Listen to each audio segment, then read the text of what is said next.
અમદાવાદ જિલ્લાના ધોળકા તાલુકા ખાતે આવેલ જમાલી ઇંગ્લિશ સ્કૂલના વિદ્યાર્થીઓને 2 ફાયર સ્ટેશનની શૈક્ષણિક મુલાકાત લેવડાવવામાં આવી હતી, ત્યારે ફાયર ઓફિસર દ્વારા માર્ગદર્શન આપવામાં આવ્યું હતું. ધોળકા ખાતે મોટી મહારવાડમાં આવેલી જમાલી ઇંગ્લિશ મીડિયમ સ્કૂલના વિદ્યાર્થીઓને ધોળકા ફાયર સ્ટેશનની શૈક્ષણિક મુલાકાત લેવડાવાઈ હતી, જેમાં ફાયર ઓફિસર જ્વેલ જાડેજા દ્વારા વિદ્યાર્થીઓને આગ લાગવાની સ્થિતિમાં લેવામાં આવનારા જરૂરી પગલાઓની માહિતી આપવામાં આવી હતી. તેમણે વિદ્યાર્થીઓને આગ લાગતી વખતે સુરક્ષિત રીતે બહાર નીકળવાની રીતો, ફાયર સેફટી સાધનોનો ઉપયોગ અને ફાયર બ્રિગેડને કેવી રીતે જાણ કરવી તે વિશે સમજાવી હતું.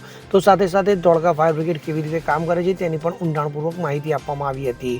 તો વિદ્યાર્થીઓ માટે આ મુલાકાત અત્યંત જાણકાર, સભર અને રોચક રહી હતી. તો અંતે વિદ્યાર્થીઓએ ફાયર ઓફિસર જ્વેલ જાડેજા અને સમગ્ર ફાયર સ્ટાફનો આભાર વ્યક્ત કર્યો હતો. ઇદ્રીસ શેખ સાથે CN24 ન્યૂઝ, ધોળકા. હવે જુઓ દેશ દુનિયાની તમામ ખબરો તમારી આંગળીના ટેરવે. ઉઠાવો મોબાઈલ અને ગૂગલ પ્લે સ્ટોર પરથી ડાઉનલોડ કરો અમારી CN24 ન્યૂઝ મોબાઈલ એપ.